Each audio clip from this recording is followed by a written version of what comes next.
Hello मेरे प्यारे बच्चों।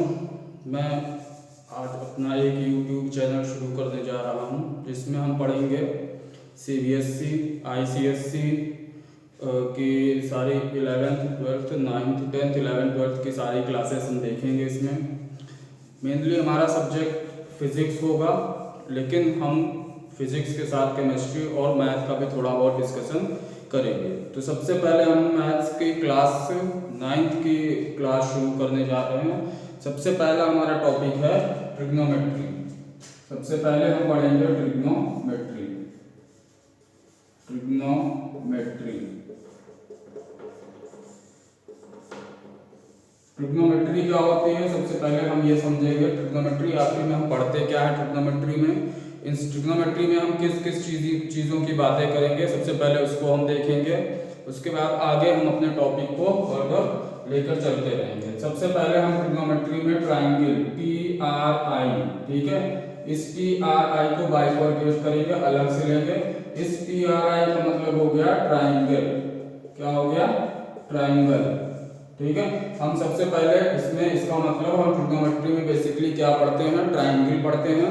ठीक है, और फिर इसके बाद जो हमारा ये ग्नोमेट्री क्या बचा, ग्नोमेट्री, इसको बोलते हैं हम ज्योमेट्री। ठीक है, इसको क्या पढ़ेंगे, ज्योमेट्री। ठीक है, ज्योमेट्री क्या होती है, इसका मतलब क्या होता है कि हमको ट्रिग्नोमेट्री में बेसिकली क्या पढ़ना पड़ेगा, ट्राइंगल की ज्योमेट्री पढ़नी पड़ेगी। ठीक है, अब ट्राइंगल तो हमारे पास कई तरीके के होते हैं, 3 तरीके के हमने ट्राइंगल पढ़े हैं। ठीक है, लेकिन बेसिकली हमको इसमें कौन सी ट्राइंगल पढ़नी है, राइट एंगल ट्राइंगल। ठीक है, कौन सी ट्राइंगल हमको पढ़नी पड़ेगी, राइट एंगल ट्राइंगल। ठीक, right angle triangle. Okay, right angle triangle. अब सभी को पता होगा कि राइट एंगल ट्राइंगल क्या होता है। ठीक है, इसके बारे में थोड़ा सा हम ले लेते हैं। राइट एंगल ट्राइंगल क्या होता है, जिसमें क्या होती है, एक एंगल 90 डिग्री होती है। ठीक है, ये हमारी क्या हो गई, राइट एंगल ट्राइंगल। एक एंगल 90 डिग्री होती है। ठीक है, और बाकी ये क्या होती है, ये दोनों एंगल क्या होती है, एक्यूट एंगल होती है। ठीक है, तो हम इस चैप्टर में, ठीक है, हम क्या पढ़ेंगे, बेसिकली एक ट्राइंगल के बारे में हमको यहाँ पे डिस्कशन करना है। ठीक है, तो चलो हम राइट एंगल ट्राइंगल की बात करते हैं। सबसे पहले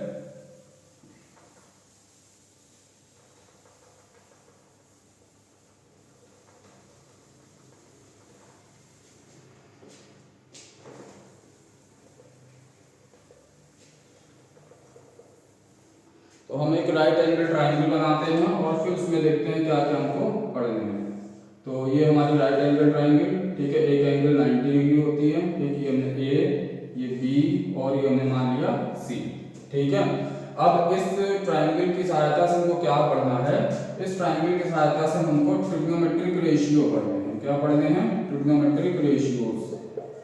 ठीक है, ट्रिग्नोमेट्रिक रेशियोज। ट्रिग्नोमेट्रिक रेशियोज क्या होते हैं, बेसिकली हमारे पास 6 ट्रिग्नोमेट्रिक रेशियोज मौजूद हैं। ठीक है, तो सबसे पहला हमारा आता है, सबसे पहला ट्रिग्नोमेट्रिक होती है, उसको हम बोलते हैं साइन। दूसरा होता है हमारा कोसाइन। तीसरा होता है टेंजेंट। चौथा होता है कोटेंजेंट। पांचवा है हमारे पास सीकेंट। और छठा होता है हमारे पास कोसेकेंट। ठीक है, तो हमारे पास ये 6 ट्रिग्नोमेट्रिक रेशियो हमको यहाँ पर पढ़ने पड़ेंगे। ठीक है, कौन कौन से, sine, cosine, tangent, cotangent, secant और कोसेकेंट। ठीक है, इन सब के हमको फॉर्मूलेस पढ़ने हैं। ठीक है, किसका क्या फॉर्मूला होता है। ठीक है, और हमको इन सब के क्या होते हैं, कुछ एग्जांपल्स देखने हैं। ठीक है, और उसके बाद हमको इसके कुछ क्वेश्चंस सॉल्व करने हैं। ठीक है, तो सबसे पहले हम साइन की बात करते हैं। साइन क्या होता है, तो साइन, ठीक है, तो अच्छा एक चीज और ध्यान रखना है इसमें हमको, ये सारे हमारे क्या होते हैं, ट्रिग्नोमेट्रिक रेशियो। इसको हम शॉर्टकट में भी बोलते हैं, जैसे साइन को हम साइन को इस तरीके से लिखते हैं, कोसाइन को हम कॉस बोल देते हैं, टेंजेंट को हम टैन ले लेते हैं, कोटेंजेंट को हम कॉट ले लेते हैं। ठीक, सीकेंट को हम सेक ले लेते हैं और कोसेकेंट को हम ले लेते हैं कॉसेक। ठीक है। तो बेसिकली इसका यूज हमको ज्यादा करना है, मतलब ये रेशियो हमको यूज करते हैं, ये इसके कंप्लीट नाम होते हैं, फुल नेम होते हैं, ठीक है। तो हमको याद क्या रखना है, sine cos tan cot sec और टेंजेंट, ठीक है। तो सबसे पहले इसमें क्या होता है, हम साइन थीटा एंगल की बात करेंगे, cos theta tan theta cot theta sec theta और कोसेक थीटा, ठीक है। तो हम इन सब की बातें करेंगे इसमें, ठीक है। तो सबसे पहले इसमें क्या होता है, हमको एक क्या चाहिए, हमको एक रेफरेंस एंगल चाहिए। क्या चाहिए, हमको एक रेफरेंस एंगल चाहिए, ठीक है। रेफरेंस एंगल हमको एक लेना पड़ेगा, ठीक है। हम मान लेते हैं हमारे पास रेफरेंस एंगल क्या है, एक हमने थीटा रेफरेंस एंगल कंसीडर कर लिया, ठीक। तो यहाँ पे हमने क्या किया, एक थीटा एंगल कंसीडर कर लिया, ठीक। ये हमारा थीटा हो गया, ठीक है। अब थीटा के सामने वाली जो साइड होती है, तीन साइड होती है हमारे पास, तो थीटा के सामने वाली जो साइड होती है इसको हम कहेंगे परपेंडिकुलर, ठीक। इसको क्या बोलेंगे हम, परपेंडिकुलर, ओके। ये हमारा परपेंडिकुलर, ठीक।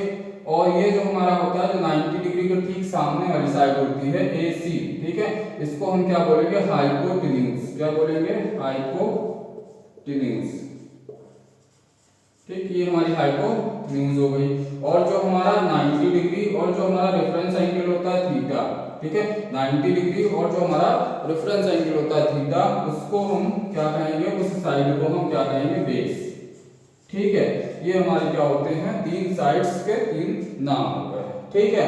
इसके बाद क्या करते हैं, इसमें एक चीज और ध्यान रखने की जरूरत है हमको, कि जो 90 डिग्री के सामने होती है हाइपोटेन्यूज, ये हमारी फिक्स होती है, ठीक है। ये हमारी क्या होती है, फिक्स साइड होती है। बट परपेंडिकुलर और बेस ये फिक्स्ड नहीं होते हैं, ठीक है। ये आपस में इंटरचेंज हो सकते हैं। अब हम कैसे पता करेंगे कि हमारे पास ये जो थीटा के सामने वाली साइड है, ये कौन सी है, ये परपेंडिकुलर है, और कौन सी साइड हमारी बेस है, ठीक है। तो हम इसके लिए क्या करेंगे, हमको रेफरेंस एंगल जो दिया होगा इसको हमको देखना पड़ेगा, इसके हिसाब से हमको क्या करना पड़ेगा, ये एंगल डिसाइड करना पड़ेगा, वो कौन सी साइड हमारी परपेंडिकुलर होगी और कौन सी साइड हमारी बेस होगी, ठीक है। तो जैसे हमने यहाँ पे ये थीटा एंगल कंसीडर किया, ठीक है। इसी तरीके से अगर हम देखो दूसरा ट्राइंगल ले लेते हैं, ठीक है, सेम ट्राइंगल, ये A, ये B, ये C, ये हमारा 90 डिग्री है, ठीक है। अभी हमने इस एंगल को थीटा कंसीडर किया, तो हमने क्या किया, इस एंगल को किया। अब हम रेफरेंस एंगल जो है वो इसको न मान करके अगर इसको ले लेते हैं, ठीक है, हमने रेफरेंस एंगल इसको ले लिया, ठीक, C वाले को, C को रेफरेंस एंगल ले लिया। तो अब ये रेफरेंस एंगल है, तो हमारा परपेंडिकुलर क्या हो जाएगा, चेंज हो जाएगा, ठीक है। तो थीटा के सामने ये अब ये हमारा परपेंडिकुलर बन जाएगा, ठीक है। और ये हमारा क्या बन जाएगा, बेस बन जाएगा, ठीक। लेकिन हमारा ये हाइपोटेन्यूज हमने पहले भी बताया था कि हाइपोटेन्यूज हमारा कैसा होता है, फिक्स होता है, ठीक है। तो ये चीजों के बारे में को थोड़ा सा ध्यान रखना पड़ेगा। इसमें क्या होता है, बहुत सारी गलतियां बच्चे लोग इसमें कर लेते हैं, ठीक है। तो ये हमको थोड़ा सा ध्यान रखना है कि किस एंगल के रेफरेंस में हमारा ये ट्रिग्नोमेट्रिक साइन रेशियोज जो है वो पूछ रहा है, ठीक है, ठीक। चलो आगे बढ़ते हैं। इसके बाद हम इसके कुछ फॉर्मूलेज होते हैं, फॉर्मूले हम डिराइव करते हैं। हम इस ट्रायंगल को कंसीडर करेंगे, ठीक है, इस फॉर्मूले को हम कंसीडर करते हैं, ठीक है। तो सबसे पहले हम इसको देखते हैं, ठीक है। इसके बाद हम इसको थोड़ा सा हटा लेते हैं,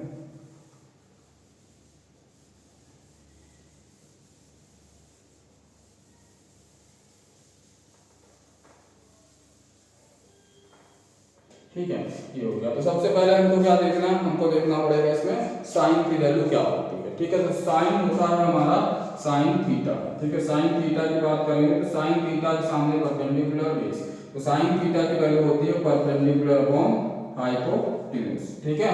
साइन थीटा की वैल्यू हमारी परपेंडिकुलर अपॉन हाइपोटेन्यूज। फिर cos थीटा की वैल्यू बात करेंगे तो cos थीटा की वैल्यू होती है बेस अपॉन हाइपोटेन्यूज, ठीक है। cos थीटा की वैल्यू क्या हो जाएगी, base upon hypotenuse.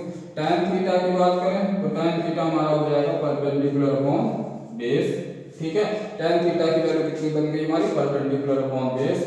cot theta की बात करें तो cot थीटा हमारा हो जाएगा cot थीटा हमारा क्या होता है, बेस अपॉन परपेंडिकुलर, ठीक है।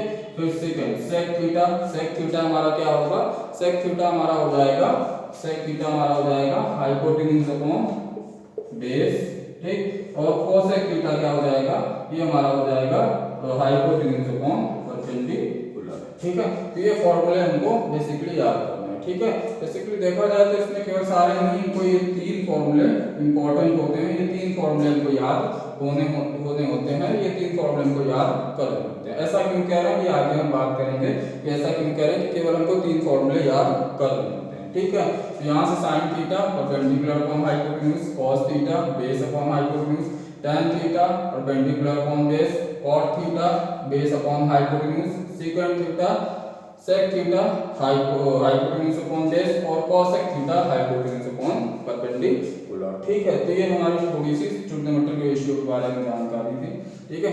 इसके बाद अब क्या करते हैं, अब अगर हम इस ट्रायंगल को कंसीडर करें, ठीक है, हमने क्या किया, इस ट्रायंगल को अगर हम कंसीडर करते हैं, कंसीडर ट्रायंगल ABC, ठीक है, हमने ABC को कंसीडर किया, हमने इसमें रेफरेंस एंगल थीटा लिया, ठीक है। तो इसी में अगर हम क्या करते हैं, देखो बेसिकली क्या करें, अगर हम थीटा ना ले लें, ठीक है, थीटा को एक बार थोड़ी देर के लिए हटा देते हैं, ठीक है, ये ठीक है, और हमसे इसमें पूछे साइन A, ठीक है, साइन A, ठीक, साइन A, उसके बाद फिर हमसे पूछे मान लेते हैं कॉस A, ठीक है, इसके बाद हमसे मान ले पूछे tan C, ठीक, फिर हमसे पूछ ले मान लो साइन C, ठीक है, और फिर हमारे पास मान लेते हैं पूछ ले हमसे sec C, ठीक है, ये हमसे पूछ ले, ठीक है। इसके वजह से अभी हम बिना वैल्यू के सॉल्व कर रहे हैं, इसके बाद हम वैल्यू लेके सॉल्व करेंगे। सबसे पहले साइन A, सबसे पहले साइन देखो क्या होता है, साइन होता है हमारा परपेंडिकुलर अपॉन हाइपोटेन्यूज, तो साइन A होता है, साइन थीटा की वैल्यू होती है परपेंडिकुलर अपॉन हाइपोटेन्यूज, ठीक है, ये साइन A की वैल्यू हो गई परपेंडिकुलर अपॉन हाइपोटेन्यूज, तो साइन A की value perpendicular upon hypotenuse, perpendicular हमारा देखा जाए तो इस वाले ट्रायंगल में कौन सी है, B और C, तो परपेंडिकुलर हमारी हो गई BC अपॉन में हाइपोटेन्यूज हो गई AC, ठीक, ये हो गया, ठीक। फिर cos A की बात करते हैं, तो cos A हमारा होता है बेस अपॉन हाइपोटेन्यूज, तो cos A की वैल्यू होती है बेस अपॉन हाइपोटेन्यूज, ठीक है, तो cos A की वैल्यू हो गई बेस अपॉन हाइपोटेन्यूज, तो बेस हमारा देखा जाए तो ये बेस हो गया AB, ठीक है, ये AB, ठीक, AB अपॉन में हाइपोटेन्यूज हमारी क्या हो गई AC, ठीक है। tan थीटा की बात करें तो tan थीटा होता है परपेंडिकुलर अपॉन बेस, ठीक है, tan थीटा हमारा क्या होता है परपेंडिकुलर अपॉन बेस, ठीक है। अब tan theta perpendicular upon base, तो हम क्या करेंगे, परपेंडिकुलर हमारे पास क्या है BC, परपेंडिकुलर हमारे पास BC हो गया, ठीक है, बेस हो गया हमारा AB, ठीक है, ये हमारी tan C की वैल्यू हो गई ना, ठीक है, ये हमारी क्या हो गई tan C की वैल्यू, tan C की वैल्यू, लेकिन यहाँ पे थोड़ा सा देखो क्या हो गया, ये हमारा गलत है, क्यों गलत है, क्योंकि अभी हमने बोला था हम जो tan की वैल्यू रखेंगे वो हम रेफरेंस एंगल को देख करके रखते हैं, क्योंकि हमारा हाइपोटेन्यूज तो फिक्स होता है लेकिन परपेंडिकुलर और बेस क्या हो जाते हैं, चेंज हो जाते हैं, ठीक है। तो यहाँ पे देखो हमारे पास रेफरेंस एंगल C दे रखा है, क्या दे रखा है, C दे रखा है, तो रेफरेंस एंगल अगर हमारे पास C है, इसका मतलब C के सामने वाली साइड हमारी परपेंडिकुलर बन जाएगी, क्या बन जाएगी, परपेंडिकुलर बन जाएगी, ठीक है। तो C वाली साइड हमारी क्या हो जाएगी, C के सामने वाली साइड ये हमारी परपेंडिकुलर बन जाएगी, ठीक। तो अब यहाँ पे हमारा जो परपेंडिकुलर होगा वो हमारा AB हो जाएगा, ठीक है, AB, और हमारा बेस जो है वो क्या बन जाएगा, BC बन जाएगा, समझ में आया। ये मैंने थोड़ी सी चेंज इसीलिए किया है ताकि हम आप लोगों को क्या करें, इसको समझा सकें, ठीक है, क्योंकि यही क्या होती है, छोटी छोटी गलतियां होती हैं जो एग्जाम्स में आप लोग गलत करके आते हैं, जिसकी वजह से क्या होता है मार्क्स जो है वो कट जाते हैं, ठीक है। तो ये हमारा क्या हो गया tan C। अब sin C की बात करें तो sin C की बात करें तो sin का फॉर्मूला तो वही रहेगा परपेंडिकुलर अपॉन हाइपोटेन्यूज, ठीक है, साइन का फॉर्मूला तो वही मिलेगा हमको परपेंडिकुलर अपॉन हाइपोटेन्यूज, लेकिन यहाँ पे फिर से वही देखो रेफरेंस एंगल हमारा C हो जाएगा, ठीक है, रेफरेंस एंगल हमारा C हो जाएगा, तो C के सामने ये परपेंडिकुलर हमारा बन जाएगा AB, तो परपेंडिकुलर हमारा क्या बन जाएगा AB, ठीक है, परपेंडिकुलर AB बन गया और हाइपोटेन्यूज तो हमारा सेम रहेगा, क्या हो जाएगा AC, ठीक है, तो हाइपोटेन्यूज हमारी क्या बन गई AC बन गई। देखो यहाँ पे साइन की वैल्यू क्या हो गई BC अपॉन AC आ रही है, यहाँ पे साइन की वैल्यू क्या आ रही है AB अपॉन AC, इन दोनों में देखो साइन की वैल्यू क्या है अलग अलग है, दिख रही है, इन दोनों में साइन की वैल्यू क्या है अलग अलग है, ऐसा क्यों हुआ, ठीक है। ऐसा इसलिए हुआ भी हमने बताया कि यहाँ पे साइन जो है ए निकालना है, यहाँ साइन सी निकालना है, क्योंकि यहाँ पे हमारा रेफरेंस एंगल क्या हो रहा है, ये चेंज हो रहा है। यानी इसके रिस्पेक्ट में हमको निकालना है साइन ए में और साइन सी में इसके रिस्पेक्ट में निकालना है। इस वजह से क्या हो गया हमारा ये वैल्यू डिफर हो गई। ठीक है, आगे चलते हैं सेक सी। सेक क्या होता है हमारा, सेक होता है हमारा हाइपोटेन्यूज अपॉन बेस। तो हाइपोटेन्यूज अपॉन बेस, ठीक है, हाइपोटेन्यूज अपॉन बेस। अब यहाँ पर हम एंगल देखेंगे, फिर से सी लिया गया है, तो सी हमारा क्या है, ये रेफरेंस एंगल बनेगा, तो इसके सामने ये हमारा बन जाएगा परपेंडिकुलर, ये हमारा बेस और ये हमारा हाइपोटेन्यूज। तो हाइपोटेन्यूज हमारा एसी है, तो ये तो हमारा क्या है, ठीक है, ठीक। बेस की बात करें तो अब ये बेस बन जाएगा, क्योंकि ये रेफरेंस एंगल, ये परपेंडिकुलर और ये बेस बन जाएगा, तो ये हमारा क्या हो जाएगा, बी सी। ठीक है, समझ में आया सभी को।